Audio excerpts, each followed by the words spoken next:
Fala galera, mais um podcast comigo, professora Cris Mota, professor Field, professora Rachel. E aí, Uhul! E aí, meninos? galera? Tudo bem com vocês? Bem, vamos. Hello. Bem, gente, hoje vamos falar de um assunto que, com a pandemia, é, houve uma demanda maior para falar sobre esse assunto, que é a saúde mental. Hoje nós vamos falar sobre a questão da saúde mental dos professores, né, meus caros amigos? Exclusivamente, né? Mas também creio que você, aluno, vai se identificar com muitas questões que nós vamos trabalhar aqui, né, Field, né, Raquel? Exato. Bem, vamos lá. E, gente, hoje eu estou apresentando esse podcast porque eu sou uma pessoa que sempre tive muitas dificuldades na questão do foco na minha vida. E uma coisa que eu, e acredito que Raquel e Field também tenham visto muito isso hoje em dia em sala de aula, são os diagnósticos agora que têm surgido cada vez mais nas salas de aulas do TDAH. Né? Eu, por muito tempo, é muito comum isso, inclusive em mulheres, você ter um diagnóstico tardio do TDAH, tá? O TDAH, nas meninas, como predomina, né? O TDAH, transtornos de deficiência o TDAH, o transtorno da hiperatividade, desculpa, da questão, ele fala, né, o H da hiperatividade e da atenção. Eu não gosto muito de falar da questão do transtorno, porque mais a gente vai ver que é uma disfunção, né? É um comportamento atípico, um certo prejuízo, mas que não chega a ser assim, uma doença, né? Mas, enfim, hoje você vê que como as meninas predominam nas meninas a atenção. Então, por muito tempo, é negligenciado esse diagnóstico. Eu fui uma pessoa, por exemplo, que sofri um diagnóstico tardio e isso acabou prejudicando em algumas situações da minha vida. Mas acredito que os meninos depois vão falar, enfrentam também essa situação. Na sala de aula, a gente tem uma dificuldade de lidar com esse aluno. Mas, assim, então eu tenho agora o diagnóstico do TDAH. Isso foi prejudicial por muito tempo, porque eu fui tratada com depressão, depois com ansiedade, nunca um diagnóstico correto.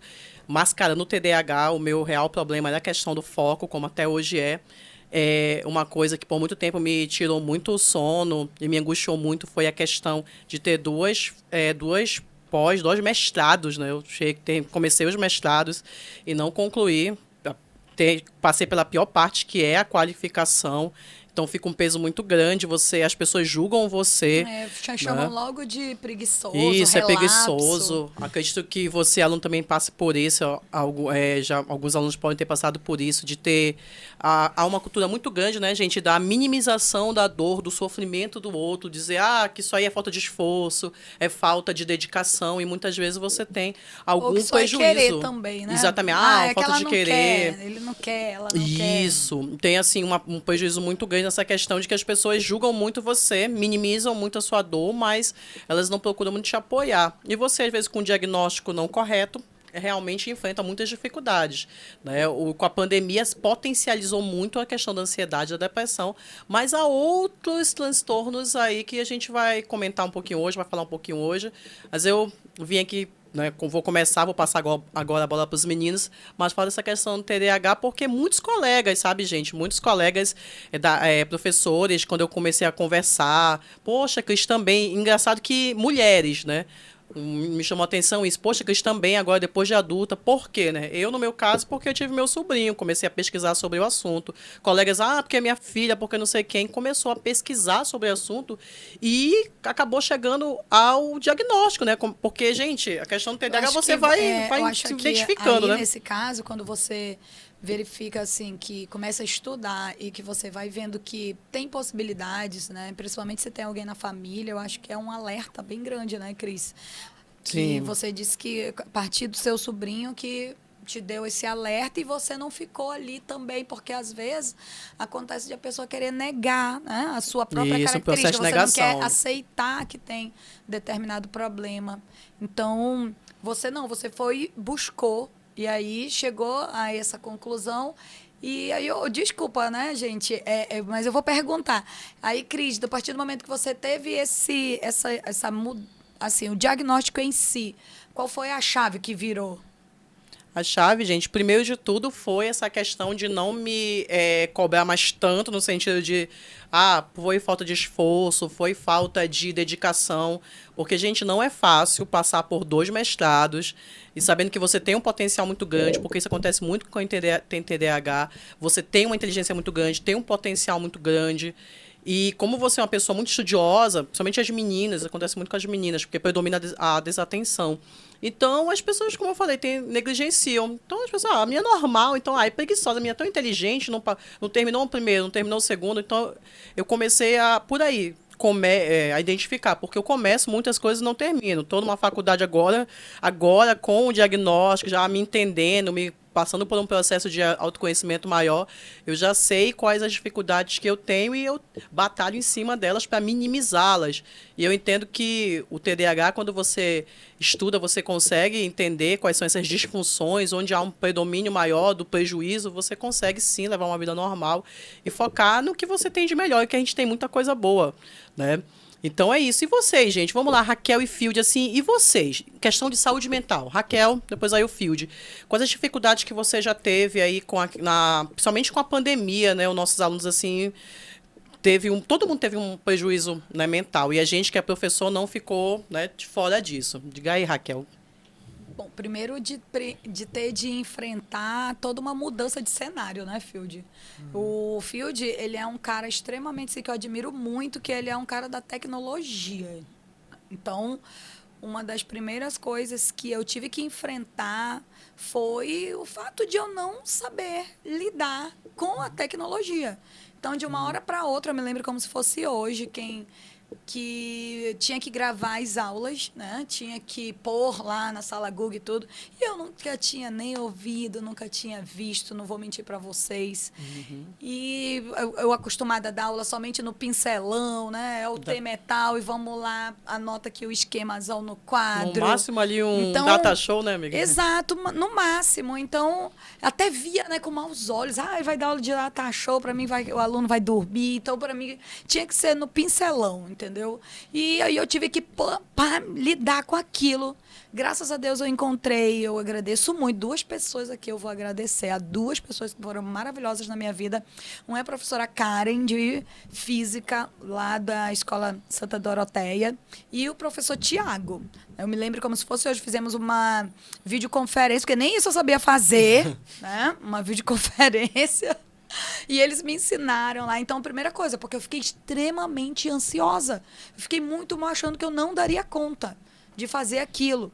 Então, foi assim, o primeiro baque. A ansiedade foi a 1000. Tá? E fora com relação a ter que ficar confinada. Né? Ter que ficar confinada. Eu sou uma pessoa que eu gosto muito de sair, gosto muito de movimento. Então, aí começou meu processo de engorda. Né? Porque... eram aquelas lives maravilhosas e eu me encaixaçando, né? Comendo né? E que me foi uma coisa que a gente fez muito na pandemia, comeu e bebeu. O álcool aumentou muito o consumo de álcool, não só no Brasil, mas enfim, no mundo todo, é uma das formas, né, de você lidar com aquele momento de confinamento e de estresse, né? Eu, por exemplo, me estressou, né? cara. A gente me estressa. estressou, e aí depois tinham as demandas da escola. Sim, e tinha muitas demandas, o né? estresse do porque, assim como eu não estava sabendo lidar com algumas situações tecnológicas, os meus alunos também, por incrível que pareça. Eu não sei vocês, mas o que eu percebi é que tem muito aluno que é nascido de hoje, mas que é tão analógico quanto eu. Não, a verdade é que os alunos, né, eu sempre digo, os alunos, eles usam muitas redes sociais, usam muito, enfim, as redes sociais de modo geral, mas quando é para você usar um PowerPoint, um Excel, um Word, cara, eles não têm esse domínio. Se pedir as normas da BNT. É por isso que eu digo que não é uma geração tecnológica, é uma geração social media. Isso, por causa que, tipo, perfeito. se tu dizer para o menino configurar uma TV, ele não sabe. Tablet, se tu pega o telefone, os meninos, né, todo mundo aqui tá em escola de alto padrão, os meninos têm telefones caríssimos, mas não usam 10% que o telefone faz, porque é muito rede social. Então foi um baque para todo mundo. Realmente. E aí isso também foi outra coisa, porque, olha, eu nem Instagram tinha. Foi justamente na pandemia que aí eu abri e comecei a a acessar, né? Então, uma outra coisa também que aí depois acabou com o meu sono.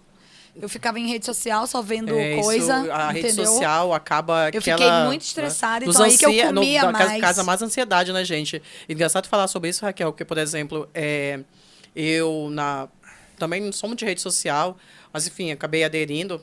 E aí, na época, começou o TikTok. E eu digo que uma das coisas que eu mais me arrependi hoje, que eu apresentei o TikTok ao meu sobrinho, porque é a música, a dança, então é uma forma de Todo passar mundo o precisava tempo. descontrair naquele Brincava, momento. e assim, eu, no começo da pandemia, o TDAH tem um hiperfoco. Então, eu disse, agora eu vou escrever minha dissertação. E deu certo nos primeiros momentos, eu ali, o meu mundo fechado, meus estudos, estudando bastante, deu super certo. Mas depois começou, porque você tem ali você tem ali convivendo com uma família, e como eu falei, meu sobrinho tem TDAH, então começou a ver os conflitos que é natural, toda casa passou por isso. E aí eu comecei a apresentar para ele esse universo do TikTok. Só que aquilo foi crescendo de uma tal maneira, hoje, assim, é necessário o TikTok, mas eu acho uma rede social muito tóxica.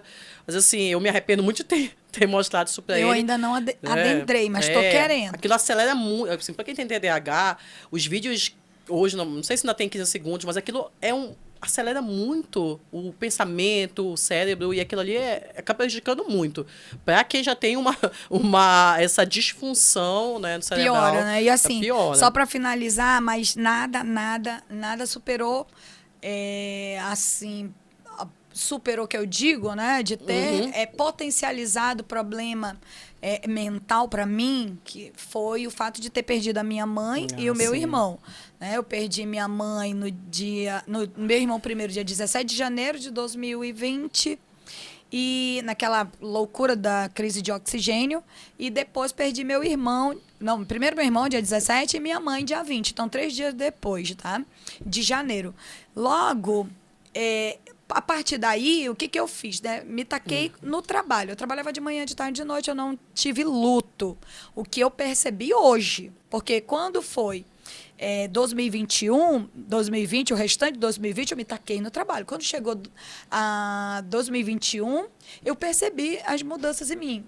Problema de palpitação, eu sentia muito assim, qualquer emoção. O ano letivo de 2022 começou extremamente pesado para mim, eu não sabendo lidar, né, com as minhas emoções e com as dos alunos, com as dificuldades.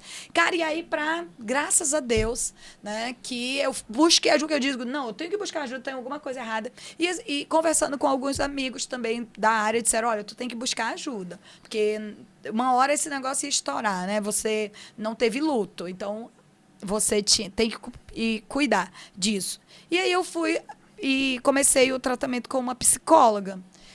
Cara, foi a melhor coisa da minha vida. Olha, façam terapia vocês também. E assim, gente, uma coisa importante que a Raquel tocou, muitas vezes a gente é resistente. Eu queria, né? Eu achava assim que eu dava conta, gente. Me lembra, né, Raquel, eu e a Raquel são muito amigas, né, Raquel? Eu sempre falava pra ela, Raquel, assim, eu já tinha procurado ajuda antes, mas como eu falei, como nunca combati o meu problema corretamente, sempre indicavam outras, ansiedade. É tudo ansiedade, que acaba que realmente ela vai aparecer, mas decorrente de outros fatores.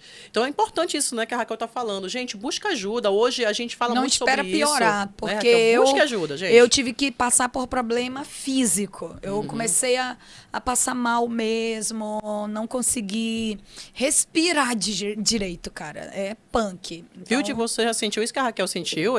Essa palpitação? Você passou já mal, passou por sim. ansiedade? Um problema físico, amigo. Acho que todos nós, professores, em algum momento, que ela estava falando no começo da pandemia, para mim, tipo, tendo eu mesmo comigo, eu não tive tanto problema, porque eu já era uma pessoa caseira. Né? Tanto que eu decidi sair para balada depois que a gente passou do período tenso da pandemia, né? Mais nesse ano. Então, durante a pandemia, eu fiquei muito em casa e, tipo, como a Raquel falou, eu sou um professor tecnológico, então, com a escola e tudo mais, eu não tive problema nenhum. Tive questão com meu pai, porque meu pai foi o primeiro paciente, foi o paciente zero de Boa Vista do Ramos, que com ter Covid, era uma doença muito nova, a gente não sabia, a gente estava vendo a Europa caindo, né, com aquela doença. Naquele momento de 900 pessoas morrendo, a gente ainda não acreditava, né? Exatamente, então, tipo, nesse ponto, eu comecei a ter pequenos pontos de ansiedade. Eu me via ansiosa, mãos suavam e tudo mais. Mas, para mim, era muito decorrente, no momento histórico que a gente está vivendo. E aí eu e a Cris almoçamos mais cedo hoje, aí eu comentei com ela que eu comecei a tomar refrigerante como uma forma de amenizar aquele sintoma de eu tomava e aquilo passava. E aí passamos pela pandemia, todos os altos e baixos que a pandemia no Amazonas teve. E aí quando a gente voltou para a sala de aula todo dia esse ano com os meninos, eu comecei a sentir essa palpitação, principalmente em entrar em determinadas turmas. Tem turmas que a gente ama, tem turmas que são mais difíceis, mas tem aquela turma... Porque, assim, se a gente sofre, nós somos adultos, né? Imagina nossos alunos. Então, tipo, tinha turma que quando eu pensava que eu ia pra lá no dia seguinte, eu suava, meu coração eu sei o que é isso. palpitava, tipo, eu ficava muito ansioso. Então, eu tive essa questão da ansiedade. E só que eu sempre dizia, não vai passar, não vai passar. E aí, quando chegou agora, quase pro final do ano, aquilo já estava escalonando num ponto muito alto. Né? Então, eu disse, não vai passar, não vai passar sozinho. Porque não é um resfriado para passar.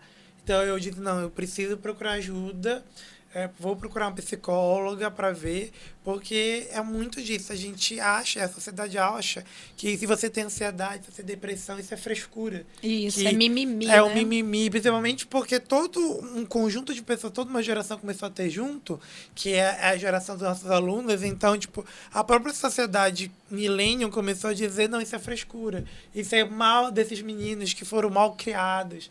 Né? Então, mas a gente, professor, a gente tem muito o sistema de ansiedade. E às vezes até o aluno que também tem, mas ele também não reconhece na gente. Falta empatia, né? Às vezes eu me culpo disso, às vezes, né? De eu também faltar empatia com os meus alunos. Mas é algo que eu estou tratando justamente na terapia. Mas eles também não têm empatia com a gente. A geração Z é uma geração que ela fala muito de empatia, ela pede muita empatia da geração milênio, principalmente porque são os pouco pais. pratica. Mas eles não praticam. Eles não praticam. Eles falam, o professor é assim, assim, assim, assim com a gente, com aquela turma. Mas em nenhum momento eles se colocam, né, no lugar dos professores. Não vamos generalizar, porque tem alunos que são muito maravilhosos. Sim. Né? Eu posso citar vários meus, mas em boa parte eles não têm empatia, eles não entendem que o professor é um ser humano, é um pai, é uma mãe que também tem problemas em casa, que também tem um emocional, que naquele dia ele não pode estar bem, que pode ter acontecido. Aí a gente fala, a gente passa aqui 5 horas, mas a gente também passa 5 horas indo de uma turma para outra.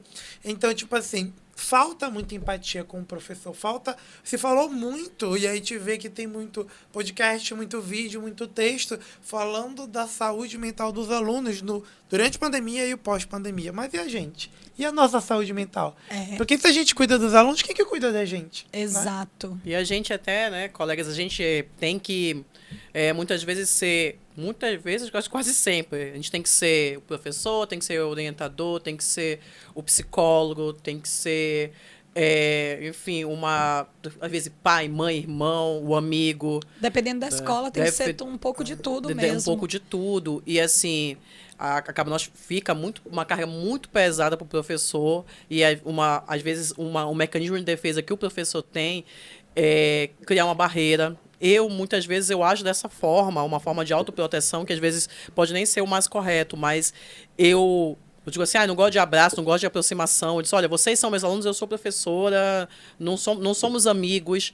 É uma fala que às vezes o aluno interpreta da seguinte maneira, ela não gosta da gente. Não é isso, mas é uma forma ali de criar um distanciamento, porque você às vezes tem uma turma ali, você lida ali com a sua turma, você é aluno, mas a gente, professor, né, Raquel e Field, a gente tem várias turmas, e cada turma é diferente, cada ser humano é diferente. Como o Field falou, tem turma que você entra, nossa, aquela turma é maravilhosa, as pessoas, os alunos são maravilhosos. Tem outras que não porque o aluno quer, muitas vezes porque ele não sabe lidar com sofrimentos. Falta de maturidade, né? Falta de maturidade, e isso, né, Field e Raquel, piorou muito depois da pandemia. Com esse isolamento, gente, você porque é uma coisa que que aluno, vem da base, né? Que é da família. E assim, você que é aluno, você deve, professor, né? Mas eu vou falar para o aluno também que está nos ouvindo, você ainda não criou muitas vezes esse mecanismo de saber lidar com as suas frustrações, com as suas ansiedades. E o que acontece? Você acaba externalizando isso de forma negativa com quem está ao seu redor, com seus pais, enfim, com os adultos que te circulam. O professor acaba sofrendo isso também. Muitas vezes a imaturidade.